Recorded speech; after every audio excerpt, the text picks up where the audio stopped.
وہ اب عرب روایات کے مطابق شاعری میں وہ کہتے تھے کہ اس زمانے میں شاعری ہوتی تھی، شاید میرے پاس ان کے کچھ اشعار جو ہیں وہ مل جائیں تو میں آپ کے سامنے رکھنے کی کوشش کروں گا کہ انہوں نے کہا، انہوں نے شعر اس طرح کہے زید کے بارے میں: مجھے نہیں معلوم کہ تم کہاں ہو، لیکن اگر تم کبھی واپس آؤ تو میری دلی خواہش پوری ہو جائے گی۔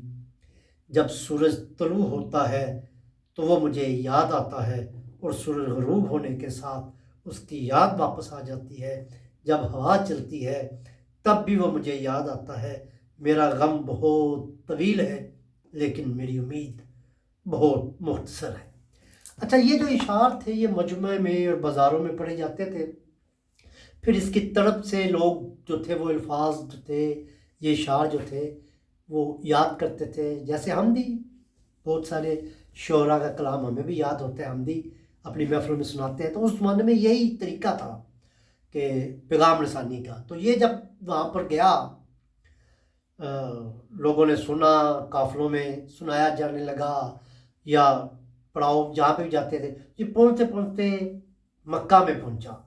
تو حضرت زید کو ظاہر ہے وہ بھی اپنے باپ سے جدا تھے، تو یہ تو ان کو ہر لمحہ یاد ہی رہتا تھا۔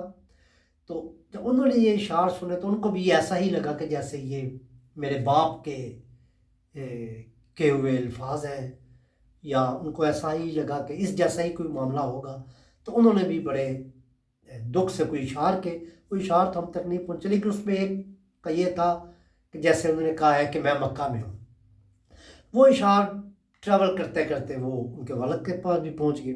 اب ان کے والد نے اپنے بھائی کے ساتھ مل کے یہ پروگرام بنایا کہ چلیں ہم مکہ چلتے ہیں، مجھے ایسا لگتا ہے کہ میرا بیٹا وہاں پر ہے۔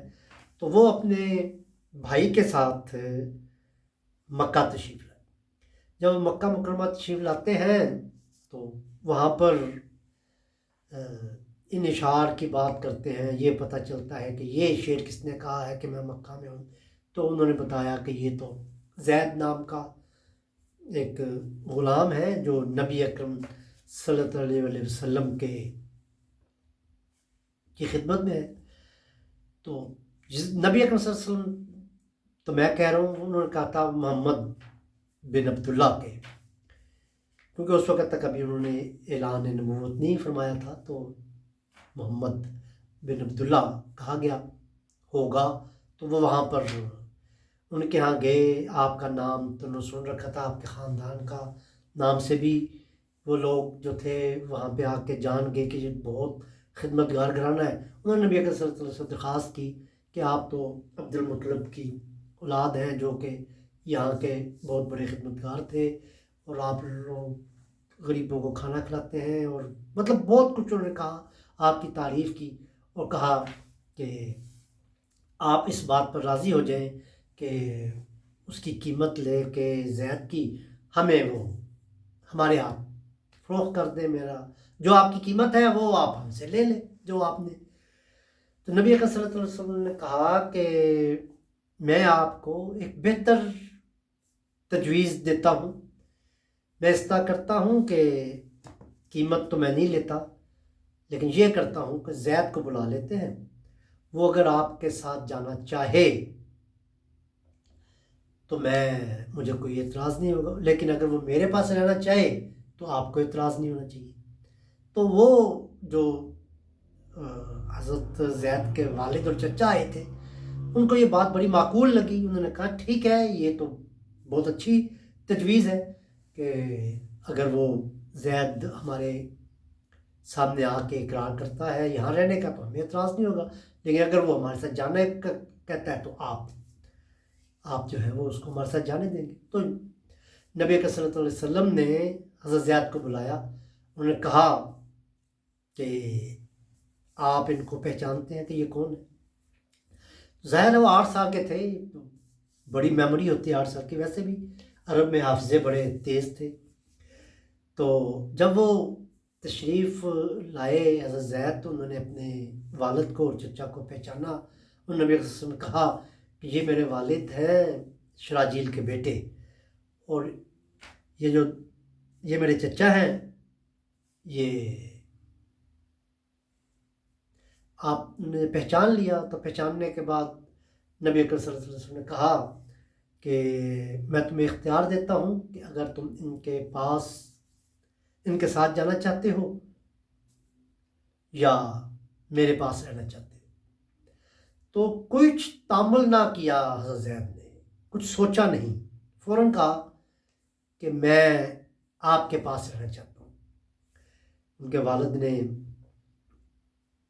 کہا کہ بیٹا ظاہر ہے، اپنا بپتا سنائی۔ انہوں نے کہا جو کچھ میں نے نبی اکرم صلی اللہ علیہ وسلم نے دیکھا ہے، مطلب اس وقت تو ابھی دعوی نبوت نہیں تھا، جو کچھ میں نے ان کی شخصیت میں دیکھا ہے میں ان کو چھوڑ کے کبھی نہیں جا سکتا۔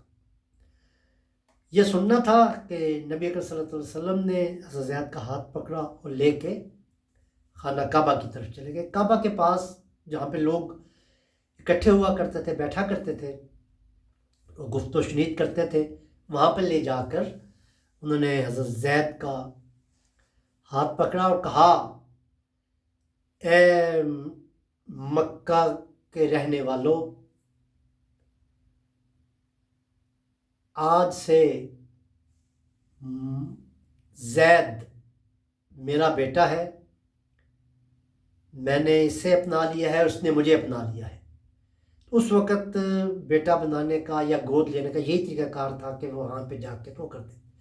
اس دن کے بعد پھر حضرت زید کا نام زید بن محمد ہو گیا اور کہا جانے لگا، پکارا جانے لگا۔ اس وقت تک یہ پھر پکارا جانے لگا جب آپ مدینہ میں ہجرت کے اور یہ اسلام میں یہ چیز آ گئی کہ بیٹے کو اپنے باپ کے نام کے ساتھ ہی جڑے رہنا چاہیے، اس کا نام تبدیل نہیں کرنا چاہیے۔ تو پھر وہ دوبارہ زید بن حارثہ ہو گئے۔ تو یہ واقعہ آپ کو بتانا ضروری تھا۔ انشاءاللہ اب ہم ریگولر اس طرف چل نکلے ہیں اس گفتگو کو لے کے، تو باقاعدہ آپ کو ہر ہفتے یا جیسے جیسے بھی ہوگا آپ کو ہم یہ سیرت النبی صلی اللہ علیہ وسلم کے مختلف